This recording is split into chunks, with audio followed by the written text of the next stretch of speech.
It is a great pleasure to welcome you to the inaugural edition of Counsel Connect, which is a series we are putting together for our clients and friends, and particularly the in-house counsel members of our clients and friends, to discuss a series of topics that we think are interesting and hopefully of interest to you as well.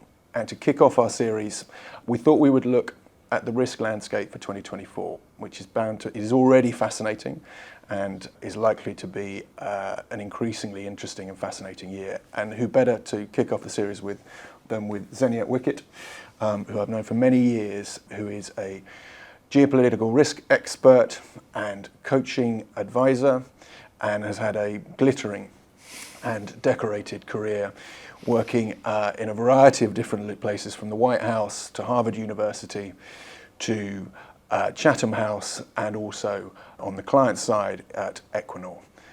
Xenia, great pleasure to welcome you to Counsel Connect. It's lovely to be here. Thank you for asking me. I think there's a sense that, every year is complicated and that we're surrounded by complexity and risk and difficult situations. Is 2024 simply a continuation of that trend, or is there something different about this year? We welcome your thoughts. Great question to start with. So, most risk experts think in terms of numbers of risks, the likelihood of those risks and the impact. So it's kind of number, likelihood, impact. What makes 2024 different is in each of those measures, there are more risks, they are more likely to take place, and there are more high impact risks. So whether you're talking about the US election and how that plays out, US-China relations, the Middle East, Russia-Ukraine, technology, etc., this year is fundamentally different. Certainly, I've been working in geopolitics for 25 years. This is the first year where you start the year going, okay, this is a year to watch. What I would say, though, is it would be very easy to think that's all downside risk. Yeah. It isn't. There's a fair amount of upside risk. So just to take one, let's take the Middle East for a moment. Right at the moment, it looks pretty dire. Yeah. But there is movement, and in that dynamism, actually you could get some positive outcomes along with what are clear negative outcomes that we've already seen to date. So it's not all downside risk, but it is risk. Well, I think there's always that juxtaposition of risk and opportunity. Exactly. And I guess a theme, or rather a question that I'll pose to you perhaps towards the end of our conversation again is how do these issues play out, at the organizational level, at the enterprise level? But I'll park that one for now. I've got an answer for you. Good. I'm glad you got an answer to that one, because that's how we want to end it. Excellent. Okay. So before we sort of get into a number of the issues that you already mentioned, I just want to, I guess this is more of a hypothetical. Is one of the factors that plays now the sheer volume of data, the sheer quantity of information that we receive on a daily basis, the speed with which now information and arguably misinformation moves around the world? How much of that is a factor that almost makes us feel like we are living in a more risky, more volatile world? So kind of what you're talking about is the distinction between perception and reality. Correct.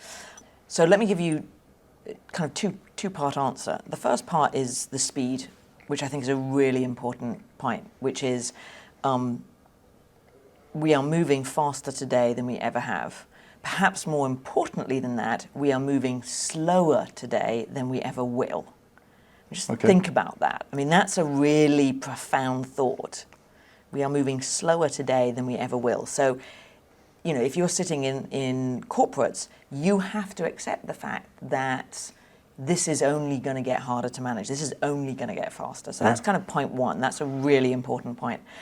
The second point is it just perception that we see more and therefore, and there's clearly an element of that, but it's not only perception, it is also reality. And what you're seeing today, you used the word complexity earlier.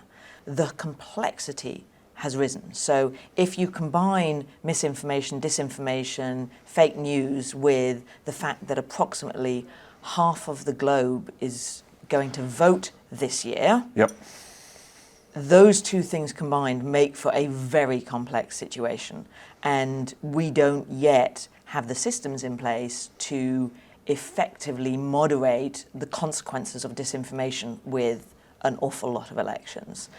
That's still very much in process, and the big question is it going to be regulated by government, is it going to be regulated by the private sector, etc. Still an open question. But it gets to your point about complexity. So there's no question, just to close that loop down, there's absolutely no question at all that it is reality. Yeah. There might be perception laid on top of that. Brilliant, thank you. I mean, it's one of these sort of themes and questions that comes up, is that sort of, has the sheer quantity of information sort of almost distorted our reality? But yes. That's why I wanted to pose the question. You mentioned obviously that we've got a pretty significant electoral cycle kicking in for 2024. Before we sort of get into some of those big electoral races, and I understand you were in India recently, Yep. so I'd be fascinated by what's going on there. Clearly Absolutely. we've got the US elections, we've got our own elections in the United Kingdom. But before we get into some of those more sort of, domestic issues and then their broader ramifications, as we started the year, and I know we're already sort of all well into it, what were the big themes? What are the big themes that you saw that are going to be, central to the evolution of 2024? Sure. So I like to think of it, and this again, thinking particularly, I work with a lot of corporates, thinking particularly of how do I help them think about the world?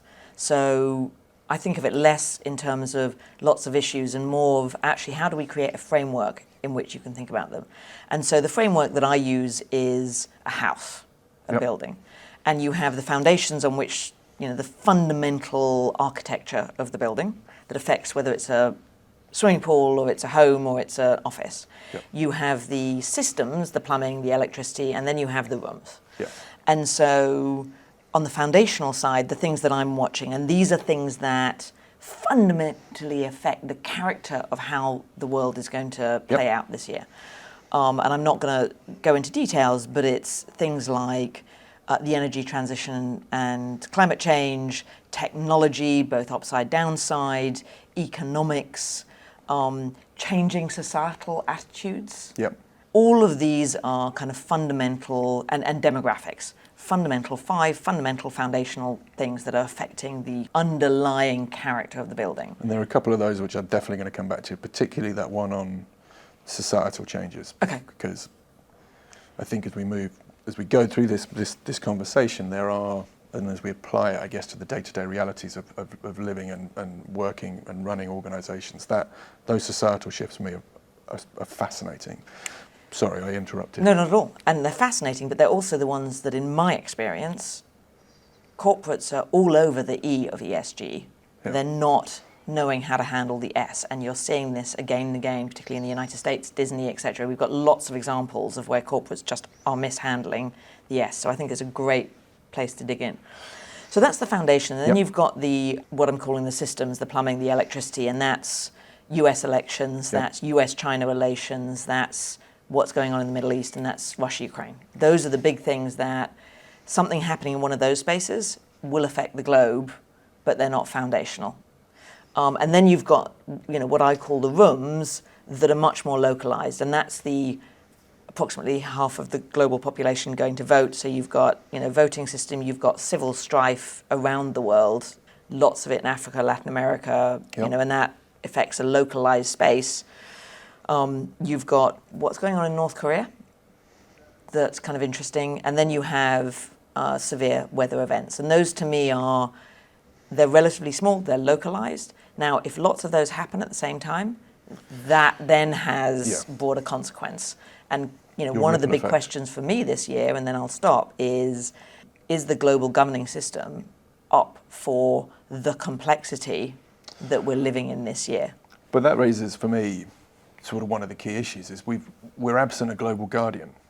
Now, perhaps, if we were to go back sort of 10, 15 years, arguably the United States was the one who fulfilled that role, whether invited or otherwise. Yeah. But there was a sort of almost a sense that there was, I guess, a direction and a leadership to sort of, to at least a Western system of global governance.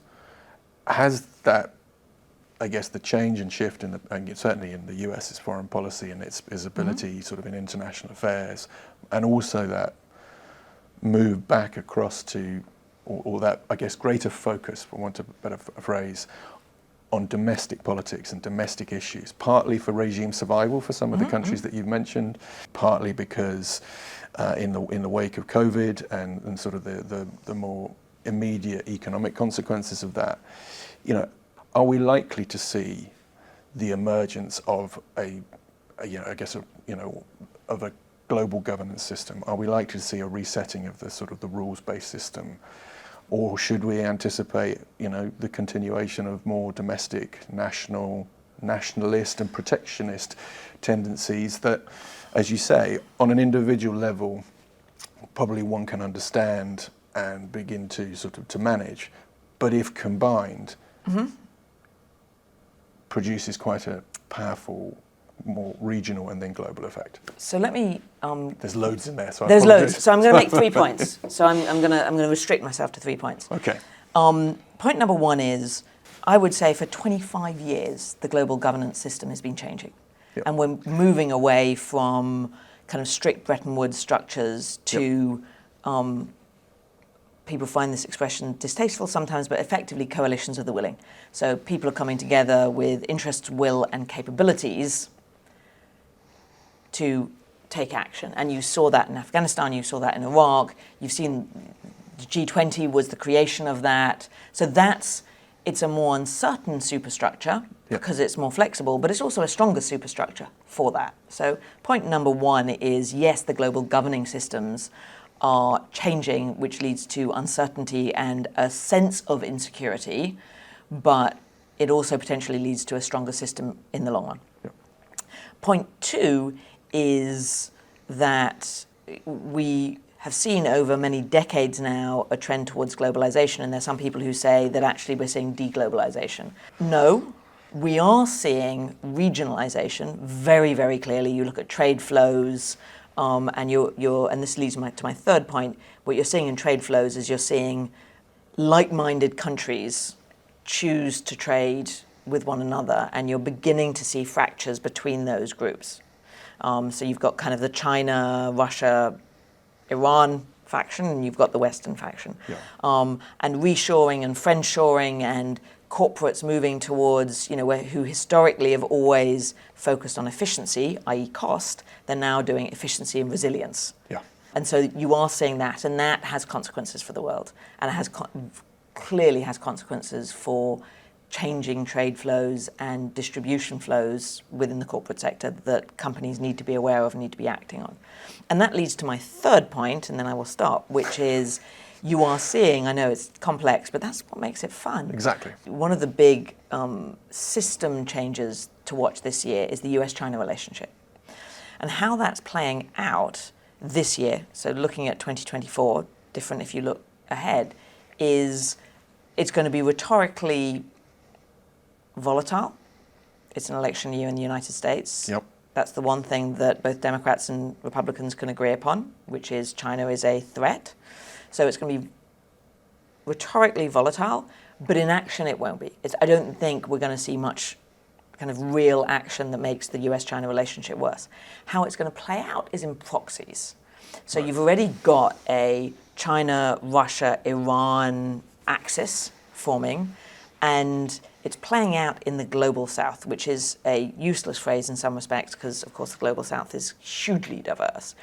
But essentially what you're seeing is these 2 kind of big factions fighting it out for countries like Indonesia and Brazil and South Africa and for leverage in those countries. And that's where it's really going to play out. And again, for global companies, they have to be aware of that. And when they're investing, they have to think very seriously about what's the length of their investments, where do their value chains go, where do they want to put their resources, because this is playing out and it's going to continue to play out over the next 5-10 years. I think your second point around regionalisation, I think is hugely valid. And obviously those have all been tested through events over the past 5 to 10 years, and indeed I think there's some fascinating academic and other literature appearing around it, and I think for me that sort of sense of shift in supply chains, resilient. I guess the concept of resilience, I think, has become more and more eminent, and obviously I would see that as something of a positive. To your point about perhaps we're seeing shifts, but a strengthening in the global governance systems. Equally, I think perhaps an over-reliance in the past upon supply chains that just functioned to now robust. Friendshoring, nearshoring. That review, Yeah. that sort of, do I have redundancy in those? Do I have alternatives? Yes. Comes, I think, to your, the point you made that these present opportunities. This is sort of where, whether it's for a host nation, whether it's for organisations that are already operating within those to offer alternatives. So I think it's key, and this is where we started, and maybe we'll end this place, but good to get there in the middle as well, which is if all of these have upside and downside. In fact, the only one of these kind of foundational elements to me that is downside is the economics, which is, at best, I think the economics are going to be relatively stable this year. Yeah. There's much more downside risk than there is upside risk. But outside of that, the organizations, the companies that can manage this volatility, this uncertainty better, there is huge potential in that. Dynamism leads to opportunity. Stagnancy doesn't. Yeah. So I think it is worth, yes, it's a little bit intimidating, and we can talk, if you want, about what some companies can do to manage it more effectively, but there is huge opportunity in this space. We'll definitely We'll get there. to Okay. So, just going back to, I think, some of the themes, and again, look, you've mentioned enough in terms of, the US elections, evolving US-China relationship, proxies, Russia, Ukraine. I mean, we could probably do a session on all of those for way more than the 15 minutes that we've got for this session. But I think what I'd like to, I guess, we look at this notion of change, sort of look at elections. Mm-hmm. Where better place to start than the US? And again, we could spend a long, long time talking about that sort of where we think this is going to end up. I guess, your view on the US elections, Biden versus a Republican contender. Okay. So I'll try and make this short. Yes. The polls would suggest it's almost certainly going to be Biden versus Trump. Yep. I think that there's probably about 30% chance that it isn't Biden versus Trump. So point number one is there's about a 30% chance that it isn't what people are expecting. Yep. And it gets back to this uncertainty volatility. There is so much uncertainty. We have never been in a moment at, end February, ballpark, where you could see both the Republican and the Democratic candidates be chosen at the conventions this summer. Where does the uncertainty lie? On both sides, there's clear uncertainty around health. Yep. And then on the Republican side, there's also huge uncertainty around the legal cases against Trump. And that means that even though it looks like it's a Biden-Trump election, I think we're far from guaranteeing a Biden-Trump election. Okay. And we don't have time to go into all of the details as to what else it might look like. But the point I guess I make about the US election is it very much feeds this idea that 2024 is a year of volatility, uncertainty. There's a long way to go. At the moment, the polls are suggesting that Trump will win. Again, I think there's 2 or 3% in it at the moment, so that's too close to call. So it's an open guess. And the consequences of a Trump versus Biden election are less than many would imagine in terms of policy, particularly international policy. Well, this is the so what factor, sort of. Exactly. More than many might imagine in terms of the internal consequences for the United States. So that's where I'd say the emphasis needs to be, which is if you're a company that has operations in the United States, it's the domestic US side that is probably going to be more consequential in reality, not rhetoric, reality, than the international consequences. Staying with the electoral theme. Yes. And I recognise that you were out there recently. I used to be based in India. I would welcome your thoughts about those upcoming elections. I think there's a strong belief about what the outcome of those is going to be. I think on the basis that that moves in the direction we all assume, which will be continuity of leadership, what does that mean for India? And I think to picking up these themes of sort of change in 2024, how much does that continuity offer India an ever increasingly important global role as well?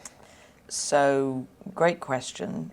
So I think India is one of those cases of almost the dog that didn't bark. So what was interesting, I was out in Delhi last week, lots of ministers, including the Prime Minister at the event, Foreign Minister, etc. India's election wasn't a discussion on the panels, it wasn't a discussion in the margins, it wasn't a discussion privately. This is a fait accompli. It will be another Modi term, which means more of the same, 10 years, another 5 years, which, if you look at the trajectory of India, it basically means India's trajectory is going to go in the same direction, which is more control domestically, but also, in some respects, more predictability, more organisation, less corruption, both positives and negatives. So India is the dog that didn't bark this year. Immensely important election. It's going to offer more of the same, broadly. Consequentially, I'm more interested in the Taiwanese election that happened earlier this year, which I think will have more consequences for 2024 and beyond. The Indonesian election, which happened a few weeks ago, again, that Indonesia is a very big country, largest Muslim population in the world. What kind of turn does Indonesia make? I think there's a lot of questions around that. Potentially, the new government will follow Widodo's path for the last decade or so, but also potentially more of a strongman that could lead Indonesia in a direction that is less palatable for international observers. South Africa's election, I think, is more consequential. Arguably, the EU election's more consequential. Sadly, I think the UK election's probably not so consequential because the UK has less of an international presence. It matters very much here in the UK. Will lead to big differences, but internationally less so. Just only on a couple of those, because again, we could keep going. We could keep going, but the Taiwanese election, just very quickly, just going back to that. I mean, in that relationship with China, and then that sort of raises then the follow-up question to that. China in 2024, where are we? I mean, as you say, you've got continuity in India, which for me, therefore, you're seeing an even greater counterbalance between those two, economic powerhouses. In certain respects, India, for a while, and perhaps even more so now, was something of a China hedge for some organisations as they looked at sort of international opportunities. So I absolutely think continuity and growth in India serves as it's fascinating to see that India-China dynamic, but more around the sort of, I guess, the Taiwanese elections and what you see that what that means, I guess, for China, that relationship there, and obviously that then leads into the US-China dynamic as well. So. Sorry, there was about 47 questions. No, that's fine. So the Taiwanese election was won by a kind of more hawkish leader. Takes power in May, which potentially leads to more friction between Taiwan and China, or does lead to more friction over the next few years between Taiwan and China. China has some fundamental structural economic problems. Yeah. I think of China, one way to think of China is kind of a U-curve with, risk and stability.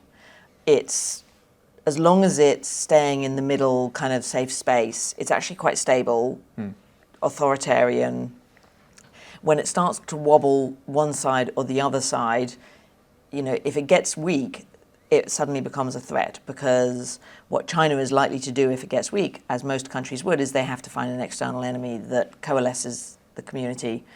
That's a problem. If China becomes strong, that's a problem for the West. And so what you're kind of watching is, where does China sit in this middle space, which means that China isn't a threat, it's kind of having to deal with its own issues. It's in those middle spaces, but it's moving down towards, because of its economics, it's moving down towards the kind of the weak end of that U curve, where it starts to get worrying. And then if I look at risk versus impact, I say a weak China is actually far more consequential in impact terms than a strong China. And so for people who are looking at risk, you actually have to consider both sides, both ends of that U curve. What does it mean? Then you're getting into regime survival issues, and that's... Exactly. We're not there, so I wouldn't want to make people nervous, but at the moment it's heading...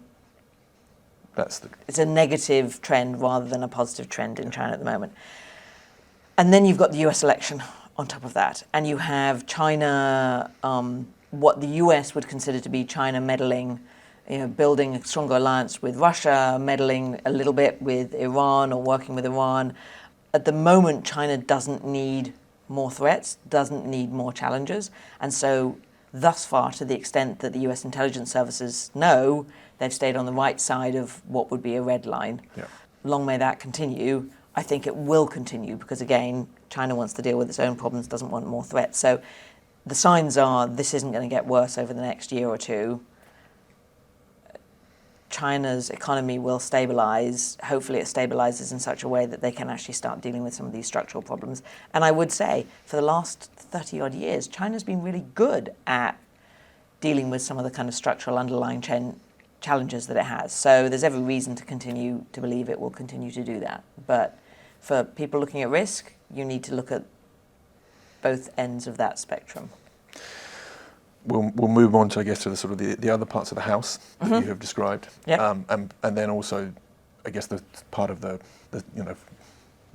we always ask, which is the so what factor. What does this mean for organisations? But before we do, just I guess on one of these issues, just would be remiss not to sort of quickly look at it, and looking at it quickly probably is remiss in itself, but the Russia-Ukraine situation, obviously we are now at 2 years.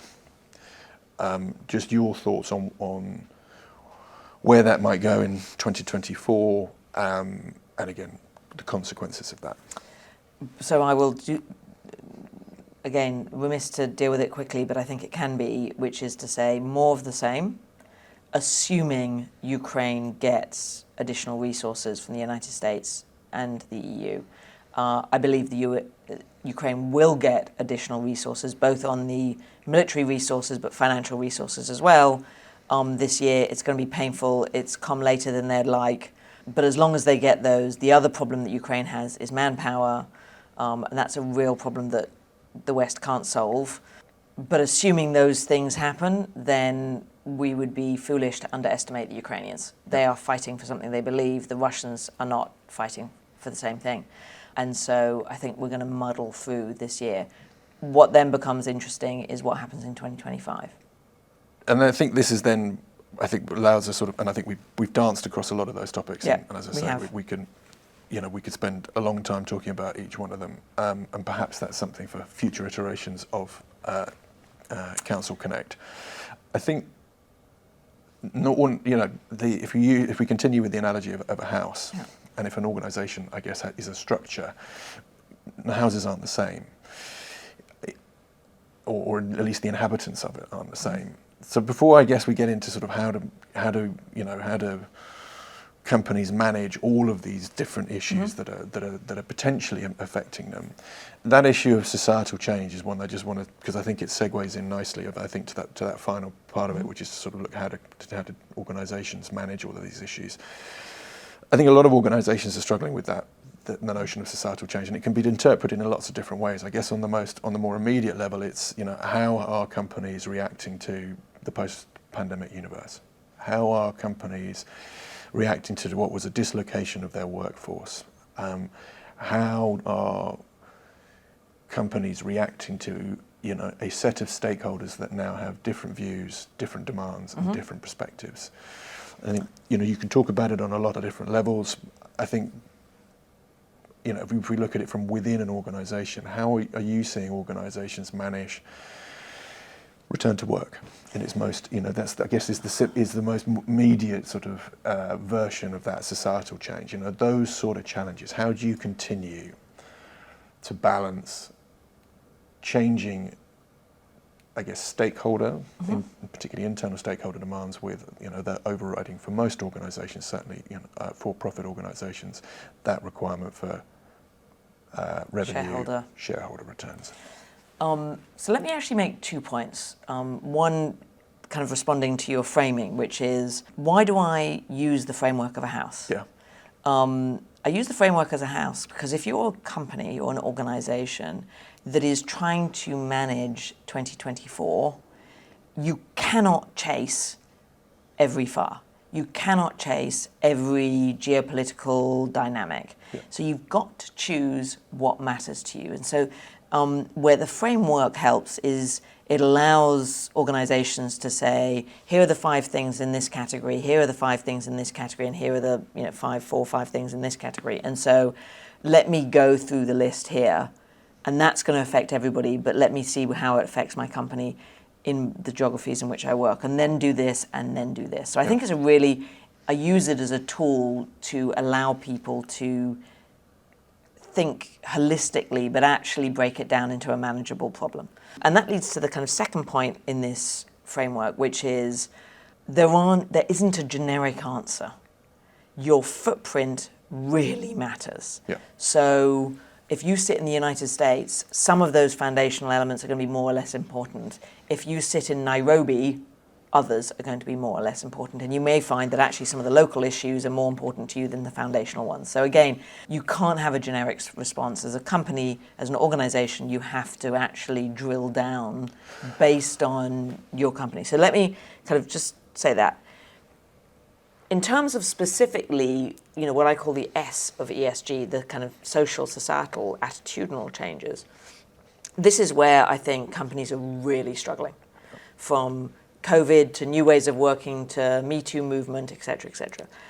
And my advice to companies is, again, it's a little about what I said in terms of the framework, is you have to understand which of these issues are fundamental to your business operations, important and critical to not just your shareholders, but your stakeholders. And that includes your suppliers, your producers, it includes your partners, it includes your staff. It can include your financiers, your banks.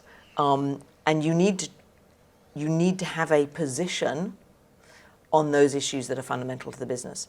Those issues that aren't fundamental to the business, you can relatively safely, just say, that's not one we're calling on. And there's some issues that you can say your CEO needs to have a personal position, but the corporate doesn't need to have a position. So it's not as black and white as many people think it is. Yeah. And it really does need to be explored in its detail. Well, it comes down, I think, to your first point, it's the translation of threat to risk. It's the translation of the environment one is operating within and its relevance to your day-to-day. Exactly to your point. I mean, you can have something going on over here, but it's critical to understand if that's going to have an impact on what you're doing, over here. And I think that has always been one of the challenges. And I think it comes back to sort of one of the earlier things, is that so much noise, so much data. You have to make choice. You have to make choice, and you have to filter through it. Yes. And I think discern as to, I guess, what is important from from understanding global dynamics or regional dynamics, and then translating that to, well, this is what we do today, this is where we want to be tomorrow, and do all of those issues, as compelling and as noisy as they may be, actually matter to how we're operating and our ability to operate safely and profitably. So the thing that I always say is, what moves the needle? There's an awful lot of things that are going to nudge you, but actually what moves the needle, because you cannot do everything. What my business is all about is differentiating signal from noise. And a conversation like this is inherently got to be generic, because but if we were to sit down and say, okay, it's an energy company or a mining company or a consumer goods company operating in these countries, the framework hopefully will then allow you to go, okay, now we can drill down. Now we can actually analyze in a way that is specific to our organization at this moment. Yeah. Well, I think that sort of dovetails very nicely, I think, then probably into my, I guess, the final topic, final questions is, it is that so what factor. I mean, as you look forward, I guess we're already we're already 2 months into 2024, so we're sort of firmly in the year.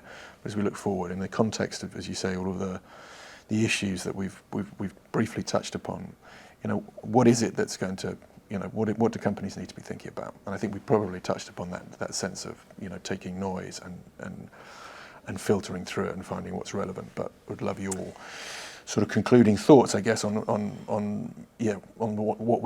what's going to be, what's going to be helpful to companies as we go through the rest of this year. So probably the most important thing I would say is don't try to manage the volatility. Don't try to stop the volatility. There's too much of it. It's not going to work. What you need to do is you need to build an organizational structure that is, or a system, I should say, that is better, is more resilient to ride the volatility and to take advantage of that volatility. What does that mean? That means in the kind of broad geopolitical space, it means two things: integration and iteration. So companies need to integrate this context analysis into their business processes so that it's coming into the decision making at the appropriate times. Yeah. And they need to iterate it because it's changing so fast, to an earlier point, that what may be the right answer in March in Brazil is not the right answer in September.